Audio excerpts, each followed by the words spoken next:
Boa noite, irmãos. Que bom que você veio essa noite, porque Deus, Ele tem, cada dia, a Bíblia diz que as bênçãos do Senhor se renovam a cada manhã. E nós temos a oportunidade de estarmos adorando a esse Deus que bondosamente nos concede todas as bênçãos. No antigo Israel, o povo de Israel vinha até o santuário para que eles oferecessem os seus sacrifícios e pedissem perdão pelo que eles haviam feito, porque Deus habitava no meio deles. E nós sabemos que o serviço do santuário já cumpriu a sua missão. E a Bíblia diz que nós somos o templo do Espírito Santo. E onde estiver 2 ou 3 reunidos no nome de Deus, Deus estaria com eles. Então, amém que Deus está nesse lugar, neste momento. Porque nós somos muito mais que 2. Para nós continuarmos louvando ao nome do nosso Deus, vamos cantar o hino de número 14. Ao som do CD, vamos colocar em pé.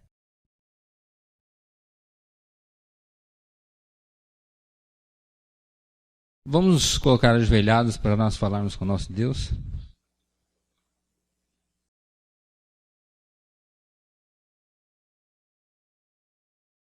Santo eterno Deus e Pai que habita nos altos céus, te agradecemos, Senhor, porque bondosamente o Senhor tem nos sustentado com o teu braço forte e com a tua mão poderosa. Obrigado, Senhor, porque nós iniciamos mais uma semana na tua presença. Te agradecemos, Senhor, por todos aqueles que têm vida e têm saúde, que bondosamente o Senhor tem dado. Fica com aqueles, Senhor, que estão enfermos, estão doentes, que o teu Santo Espírito toque em seus corações e que eles possam, Senhor, estar voltando para os teus braços, ó Pai. Fica conosco nessa noite. Nós te rogamos, Pai, porque o Senhor é o nosso Deus e somente a ti nós adoraremos. E é em nome do teu Filho Jesus que te pedimos. Amém, Senhor. Nós teremos alguns instantes, o nosso sonoplasta vai colocar uma música, para você que preparou o teu dízimo, preparou a tua oferta, que você possa trazer, porque a Bíblia diz, trazei todos os dízimos à casa do tesouro, para que haja mantimento na minha casa. E ele diz mais, provai-me nisto, diz o Senhor, se eu não vos abrirei as janelas do céu e derramarei sobre vós bênção sem medida. Na verdade, Deus ele faz uma observação ao profeta, para que o profeta fale, mas quando nós devolvemos a Deus, nós devolvemos a Deus aquilo que ele já nos deu. Quando nós devolvemos nosso dízimo, a nossa oferta, nós estamos apenas reconhecendo que Deus, ele é o dono de tudo. Ele é o dono da prata e ele é o dono do ouro. Se Deus quisesse apenas com uma palavra, toda essa igreja, todos esses bancos se tornariam como ouro. Mas Deus, ele não quer simplesmente o nosso dízimo, a nossa oferta. O principal que Deus quer é o meu e o seu coração. Que você se sinta à vontade e você que preparou, que possa adorar a Deus neste momento.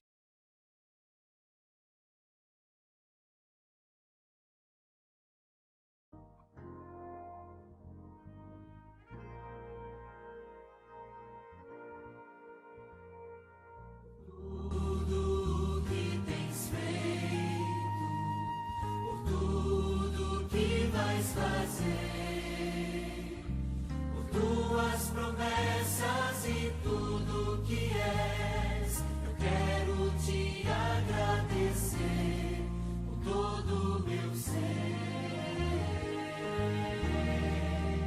Te agradeço, meu Senhor. Te agradeço,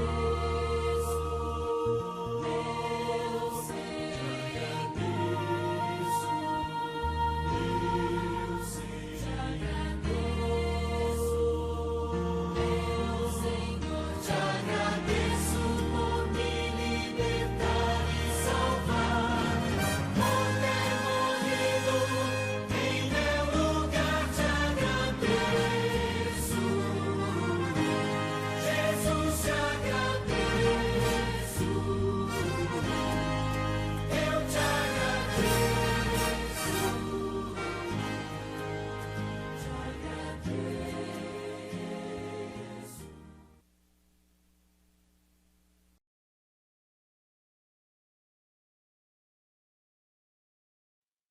Querido bom Pai que está nos céus, queremos aqui, Senhor, agradecer por todas as bênçãos que o Senhor tem derramado sobre cada um de nós.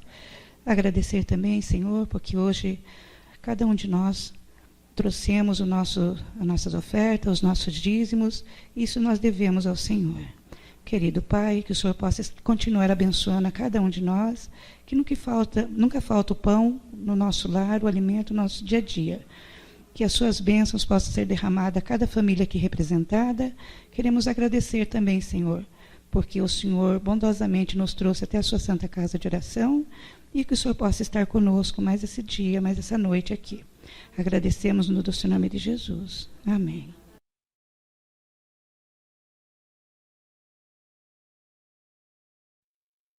Irmãos, quantos aqui de vocês, eu acredito que os mais experientes, quem tem mais cabelo branco e menos cabelo, quem sabe vai saber mais sobre isso.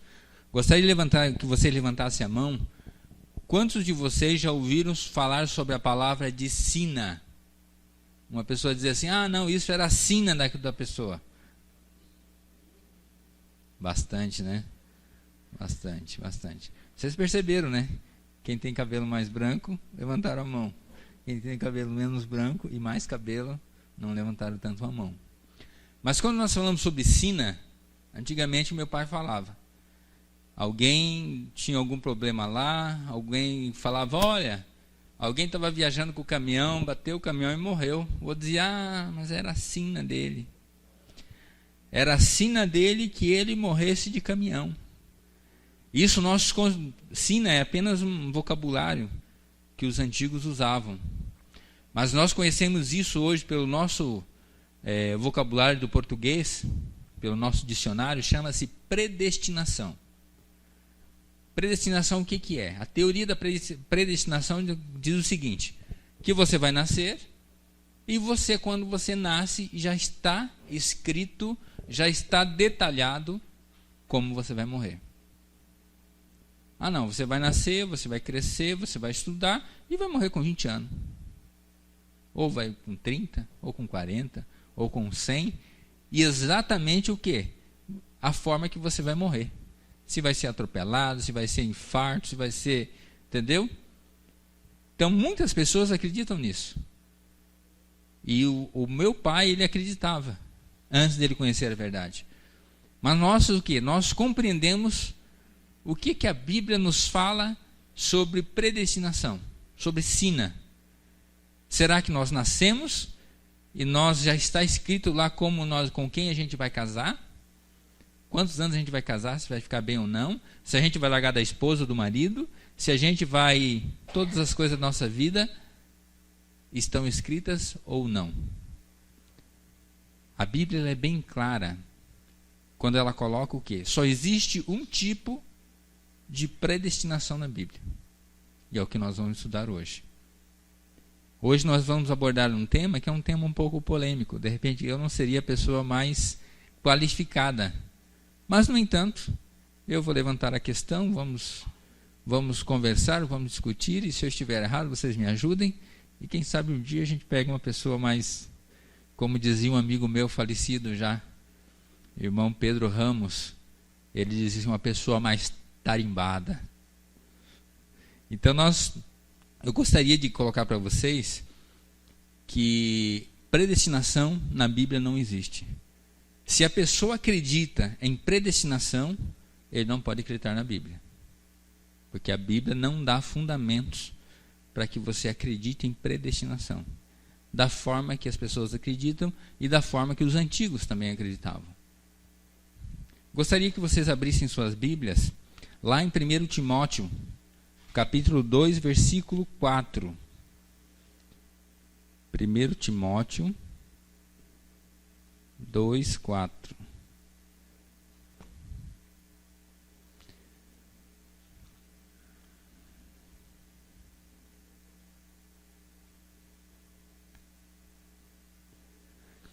Aqui em 1 Timóteo 3, 4, Paulo está dando uma orientação para Timóteo. Paulo que escreveu a carta, e Timóteo a pessoa que recebeu. Quem que era Timóteo? Paulo, ele visitou várias regiões, fundou várias igrejas. Em uma dessas igrejas, ele conheceu um jovem chamado Timóteo, filho de um pai grego, e a mãe de Timóteo era judia. Inclusive, e Paulo pega Timóteo, trabalha um tempo com Timóteo, e depois Paulo, longe de Timóteo, Paulo escreve algumas cartas a Timóteo, que Timóteo, segundo os historiadores, segundo os teólogos, ele foi o primeiro pastor da igreja de Éfeso. E quando ele manda essa carta, Paulo manda algumas cartas orientando aquele jovem pastor como que ele deveria, quais os conselhos que Paulo dá para Timóteo. E Paulo dá esse conselho para Timóteo, capítulo 2, versículo 4 de 1 Timóteo.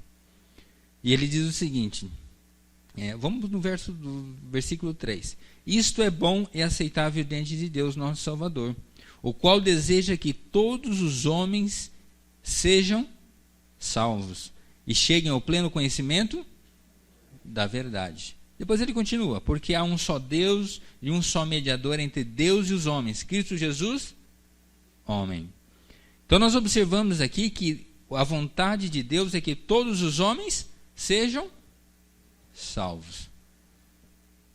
Todos nós, quando nascemos, nós nascemos no mundo de pecado, mas nós já nascemos com o quê? Com o que Deus nos dá, o livre-arbítrio, que Ele deu para os anjos também. Quando nós falamos sobre livre-arbítrio, é a nossa capacidade de escolha. Nós temos eleição agora. E nós temos a oportunidade de escolher. Eu vou votar em um candidato A, B, C, eu voto em quem eu quiser. Porque eu tenho essa capacidade de escolha. Eu posso escolher. Mas quando nós falamos sobre a vida espiritual, Deus também dá o livre-arbítrio para o ser humano. Muitas pessoas poderiam estar aqui hoje, mas algumas pessoas escolheram não estar aqui. E Deus faz o quê? Deus, Ele aceita a nossa escolha. Tem algumas pessoas que perguntam, será que Deus sabia que Eva ia comer do fruto? Sim ou não? Deus, Ele é onisciente.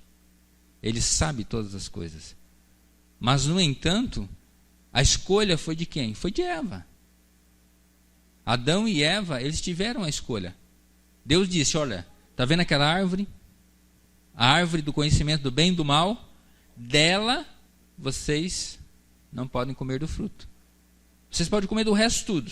Eu acredito que tinha pé de laranja, limão, abacate, chuchu, tinha tudo lá. Chuchu não é fruta, hein? Mas tinha tudo. E eles podiam comer o que eles quisessem. Mas, no entanto, eles não podiam comer de uma variedade daquele pomar maravilhoso que era o Jardim do Éden. E eles tinham a oportunidade de comer de tudo que eles quisessem. Mas Deus disse, olha, daquela árvore, da árvore do conhecimento do bem e do mal, você não coma. Porque no dia que você comer, daí em diante você vai morrer. E o ser humano sabia que se ele comesse, ele morria. Mas, no entanto, Deus deu ao ser humano o livre-arbítrio. E o livre-arbítrio foi passado de geração em geração até chegar nos nossos dias. E nós hoje temos o quê? A oportunidade de estarmos aqui estudando a palavra de Deus. E nós observamos que aqui Paulo coloca para Timóteo que o quê? Que Deus deseja que todos nós sejamos salvos e chegamos ao pleno conhecimento. Eu gostaria que você abrisse a sua Bíblia lá em João 3,16. Na verdade, eu acredito que nem precisaria abrir a Bíblia. João 3,16, ele é um versículo, um capítulo e um versículo que todo adventista tem no coração. Que todos nós basicamente temos de cor. João 3,16. Vamos lá recitar comigo? Porque Deus, o mundo, de tal maneira, deu o seu Filho, para que todo que nele crê. Amém. Observaram? A Bíblia diz que o quê? Que Deus amou o mundo de tal maneira que o Filho de Deus desceu dos céus e veio a esse mundo para que o quê? Para que meia dúzia que estavam predestinados à salvação e o resto que estavam predestinados à perdição, todos perdessem? Não. Ele está dizendo que para que todos cheguem, todos conheçam a Deus. E que todos aceitem o sacrifício que Cristo veio trazer para nós. E nós temos o privilégio de ver que o quê? A Bíblia diz que a salvação ela é individual e ela precisa do quê? É uma escolha. Nós tivemos uma grande festa na Semana da Colheita, porque muitas pessoas usaram o seu livre-arbítrio para dizer que eu aceito a Cristo, eu quero viver no reino eterno e eu quero fazer parte daqueles que estão predestinados para a salvação em Cristo Jesus. E desceram as águas batismais.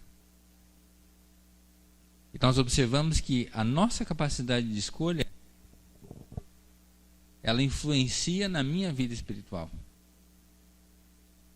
Se a gente fosse pensar, para todos aqueles que buscam a Cristo, é basicamente impossível você se perder.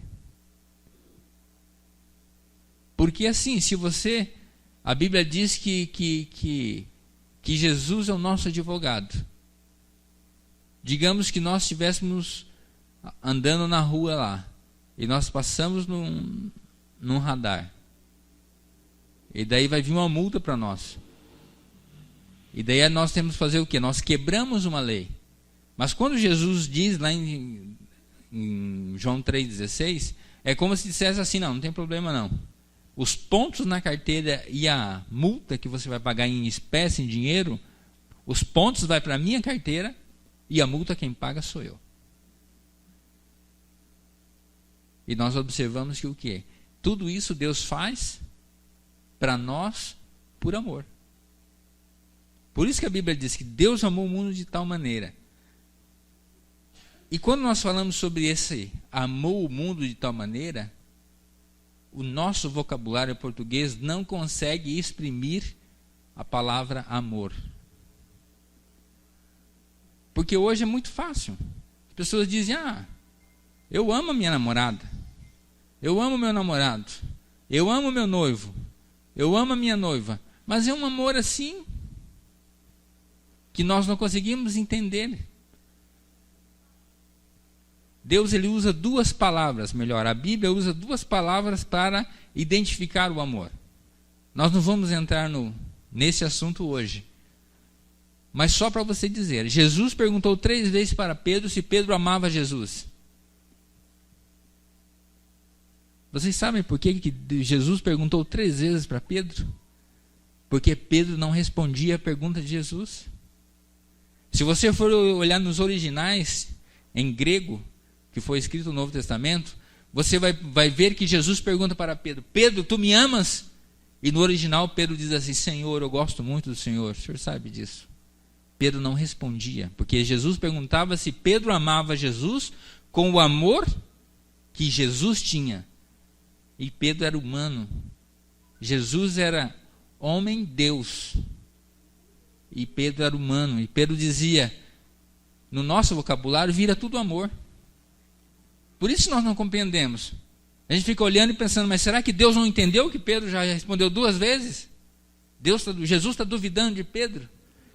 É que no original, Jesus pergunta para Pedro, tu me amas, Pedro? E é como se Pedro dissesse, Senhor, eu gosto muito do Senhor. E daí Jesus diz, apacenta minhas ovelhas. E daí Deus pergunta de novo, Jesus pergunta de novo, Pedro, tu me amas? E Pedro responde de novo, Senhor, eu gosto muito do Senhor. Ele responde com uma outra palavra relacionada ao amor, mas não aquela que Jesus pergunta. Porque Pedro não conseguia amar como Jesus amava. E pela 3ª vez, Pedro diz assim, Senhor, o Senhor conhece todas as coisas, o Senhor conhece o meu coração e o Senhor sabe o que eu sinto. E daí Jesus diz, apacenta minhas ovelhas. Então, quando nós lemos João 3,16, nós não conseguimos compreender na sua totalidade. Porque Deus nos ama com um amor completo. O amor mais parecido, não igual, mais parecido com o amor de Deus é o amor de uma mãe para com o filho. Não do pai. O pai também ama seu filho. Mas a mãe ela tem um vínculo com o filho que só ela tem. E quando nós falamos sobre amor de Deus, nós observamos que o quê? O vínculo mais parecido de amor, o que se aproxima mais do amor de Deus, é o amor de mãe.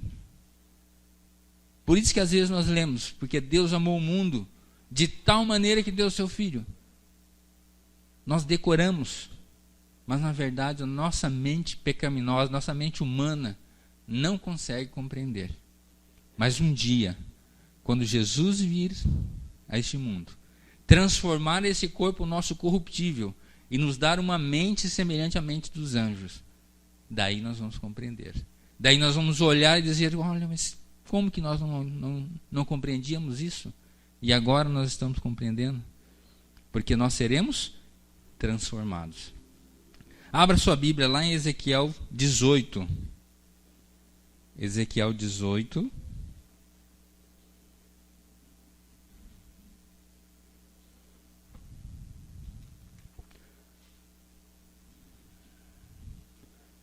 Ezequiel 18, 32.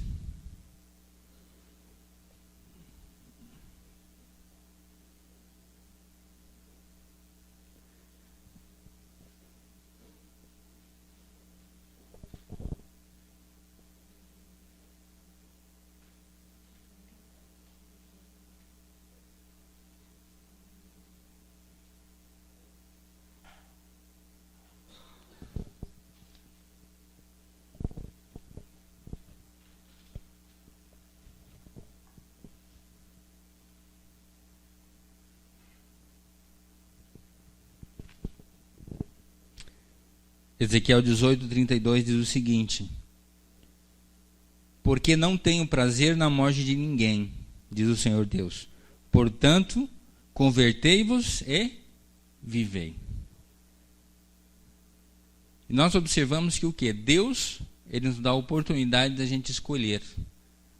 Quem vai ser salvo ou quem vai ser perdido está relacionado com o quê? Da sua entrega.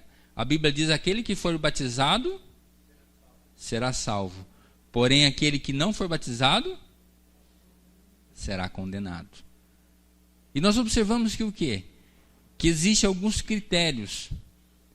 Tem algumas pessoas que passam vestibular. Sabe por que as pessoas que vai lá, os jovens e adultos que querem fazer uma faculdade, vai lá e passa no vestibular? Existe um critério básico para você passar no vestibular. Sabe qual que é o critério? Estudar vai ser o segundo. Mas o primeiro critério de você passar no vestibular é você fazer inscrição. Se você chegar lá no dia do vestibular, eu quero fazer para medicina, eu quero prestar a prova para medicina. Cadê a tua inscrição? Não fiz a inscrição. Então você vaza daqui, porque não é aqui o teu lugar.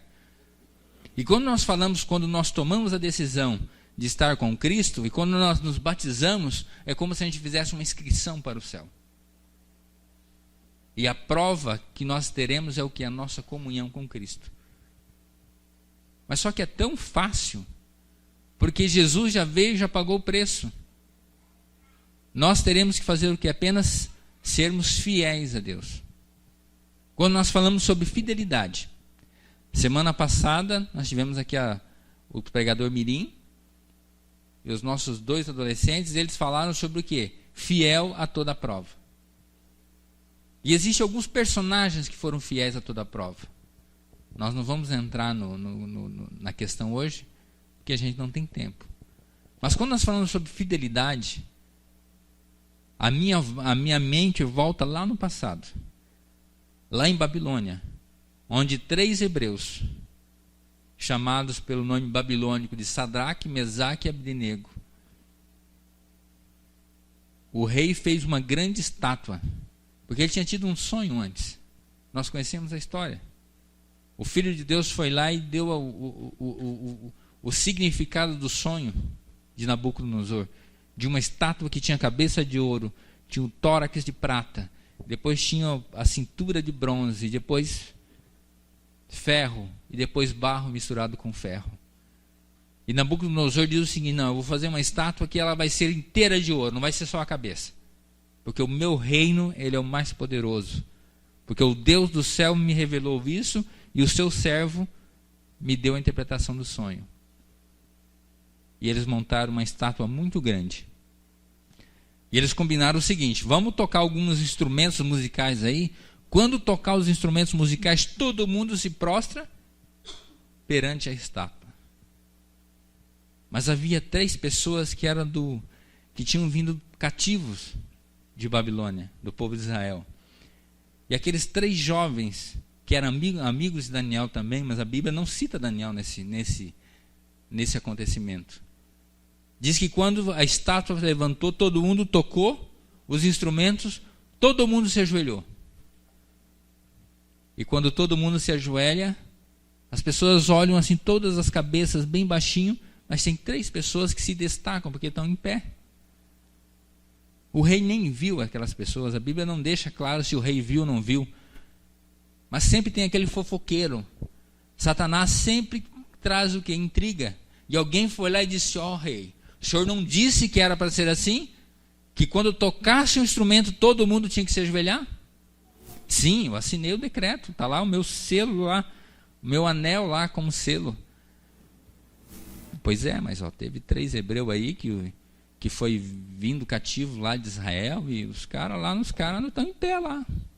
Não estão dando nem bola nenhuma para a tua lei. E daí o rei perguntou: quem é? E eles disseram: Sadraque, Mesaque e Abdenego. E o rei gostava daquelas pessoas. A Bíblia não deixa bem claro, mas a Bíblia diz que o seguinte: olha, vai lá e diz para eles, é que os caras lá de repente é meio surdo. Eles são que nem o Valmir, escuta só do lado esquerdo. São meio surdo. Então você vai lá e diz para eles: olha, vamos tocar de novo, tá? Escuta aí, vamos tocar de novo porque vocês precisam se ajoelhar. E a resposta deles, quando nós falamos sobre fiel a toda prova, eles sabiam que se eles não se ajoelhassem, eles morreriam. E eles disseram: o que eles disseram para o rei? Ó rei, fique sabendo que se o nosso Deus quiser nos livrar, Ele vai nos livrar. Mas, no entanto, se o nosso Deus não quiser nos livrar, fique sabendo, ó rei, que nós não nos ajoelharemos. Isso é capacidade de escolha. E é uma capacidade de escolha que você depende. A Bíblia diz que o justo viverá pela fé. Aqueles 3 hebreus, eles sabiam que se eles fossem jogados no fogo e fossem mortos, eles teriam o quê? A sua salvação. A vida eterna estaria garantida para eles, porque eles tinham se escolhido, eles tinham feito uma escolha do lado de Deus. E eles sabiam que Deus era fiel e justo para que eles se levantassem no dia da ressurreição. Porque ele já havia escrito, Jó, que foi um dos primeiros livros escritos, Jó diz que na sua doença, que ele não via esperança no futuro, o que ele diz? Ele diz que com os meus olhos eu verei o Redentor. O Redentor vive com os meus olhos e não outros olhos. Com os meus olhos eu verei o Redentor do mundo. Então Jó, ele já tinha a convicção de que Deus viria para resgatar o seu povo. E Jó, ele faz esse comentário sobre o quê? Sobre o grande dia da ressurreição. Porque ele já conhecia muitas das profecias. E nós observamos que o quê? Que o relato dos 3 hebreus, Sadraque, Mesaque e Abdenego, eles são jogados dentro da fornalha, só que os soldados que levam eles, que chegam perto da fornalha para jogar eles lá dentro, os soldados são queimados e morrem. E eles ficam lá dentro da fornalha. E o fogo queima apenas as cordas que estavam em suas mãos. E quando nós falamos sobre isso, nós vemos que o que? É intervenção de Deus. Não existe predestinação. Que Sadraque, Mesaque e Abdenego sabiam que iam lá e que não era a vez de ele morrer, então podia acontecer o que fosse que eles não morreriam. Porque o nós vivermos ou morrermos está na mão de Deus. Satanás, a Bíblia diz que ele brama como um leão ao nosso redor, querendo nos devorar. Mas Satanás não pode fazer nada se ele não tiver a permissão de Deus, o Pai. Porque nós vemos no livro de Jó, que Satanás diz assim: olha, deixa eu fazer isso, isso e isso. E Deus diz para ele assim: então vai, pode fazer isso aí, mas não toca nele. É um primeiro momento. Depois ele vai lá e mata os filhos, tira toda a riqueza. E o homem ainda fica fiel a Deus, porque ele fez a escolha de adorar a Deus. E depois dessa escolha, Satanás volta de novo no céu e diz para Deus: mas também você dá saúde para ele, deixa eu tocar na carne dele, você vai ver se ele não vai blasfemar na sua face. E Deus diz assim: vai lá, toca na carne dele, mas não lhe tire a vida. E nós conhecemos a história de pessoas que fizeram escolhas usando o seu livre-arbítrio ao lado de Deus. E nós temos muitos outros, mas nós precisamos ter a convicção do quê? De que a minha salvação depende unicamente de quem? De mim mesmo. Eu sou o maior rival de mim mesmo para a minha salvação, porque essa escolha é minha. Muitos aqui conhecem a história do homem que pintou um quadro. E teve os críticos olharam para o quadro dele e disse: tem algum problema nesse quadro. Porque Jesus está batendo na porta, mas não tem trinco a porta que Jesus está batendo. E no dia da exposição, os críticos fizeram essa crítica: olha, o quadro está muito bonito, você pintou Jesus batendo na porta, mas tem coisa errada, cadê o trinco da porta? E o pintor coloca: olha, essa porta ela simboliza a porta do coração. Jesus não abre a porta, ele só bate. Quem abre é quem está para o lado de dentro. Se quem está do lado de dentro não abrir a porta, não adianta de nada, porque Jesus ele não é arrombador de porta. Jesus ele bate e nós abrimos, se nós quisermos. Vamos lá em Apocalipse 2:10.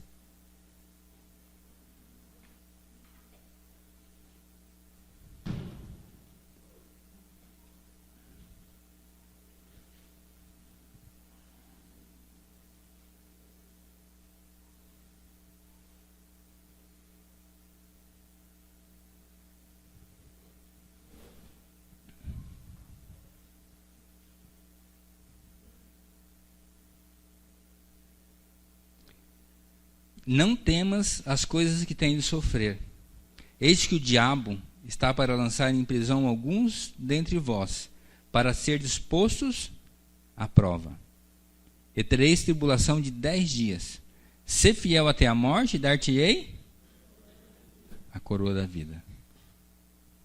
Mas quando nós nos colocamos nas mãos de Deus, nós fazemos a nossa escolha.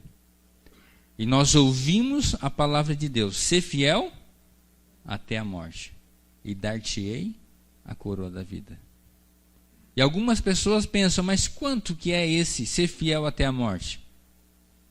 Nós temos um exemplo do ladrão da cruz. Nós temos o exemplo do bom ladrão. O bom ladrão ele foi fiel a Cristo até a morte. Mas ele foi fiel a Cristo algumas horas, porque ele já conhecia, havia falado de Cristo, e na presença de Cristo, sendo morto junto, ele confessa que Cristo é o Filho de Deus. E ele diz para Jesus: Senhor, lembra-te de mim quando vieres no teu reino. E Jesus diz para ele, a nossa tradução está meia distorcida, porque o que Jesus disse para o ladrão que estava à sua direita, ele te diz: em verdade te digo, hoje estarás comigo no paraíso.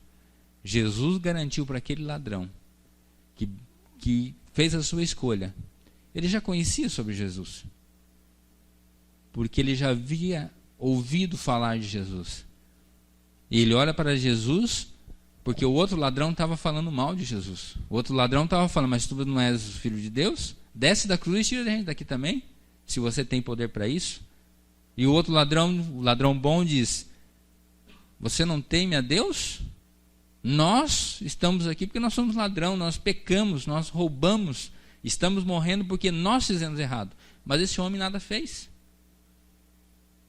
E ele pede para Jesus: Senhor, lembra-te de mim quando vieres no teu reino. Jesus já tinha pregado sobre a sua segunda vinda, onde as pessoas ressuscitariam, e num abrir e fechar de olhos nós seríamos transformados e nós seremos elevados nas alturas para o encontro de Deus nos ares. Que eu e você possamos estar fazendo essa escolha de estarmos ao lado de Cristo, estar fazendo a vontade do nosso Deus. Que nós tenhamos sempre a convicção de que sina e predestinação não existe. A única predestinação que existe é Jesus na cruz do Calvário, pagando a minha conta. E se eu quiser ser salvo, é apenas eu ser batizado e confessar a Cristo perante as pessoas. E ter a mesma atitude daquele bom ladrão. De dizer para Jesus, lembra-te de mim quando vieres no teu reino. Que Deus nos abençoe.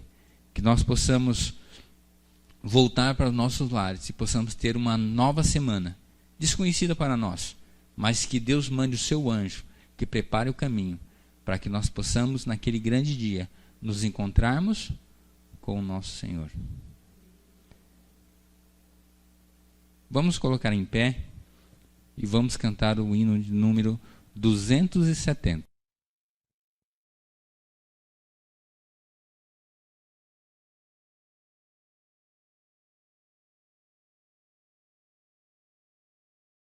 Oremos.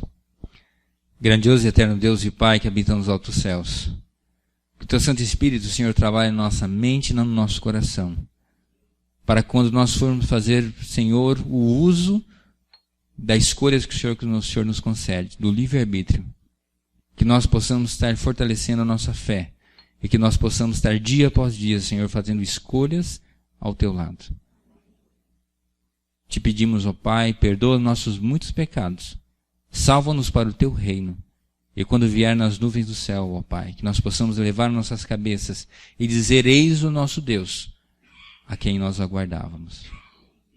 Fica conosco, nos devolva-nos com a Tua segurança aos nossos lares, e que essa semana, Senhor, seja uma semana onde nós temos a oportunidade de escolher e testemunhar a Teu favor. Fica conosco, em nome do Teu Filho Jesus. Amém, Senhor.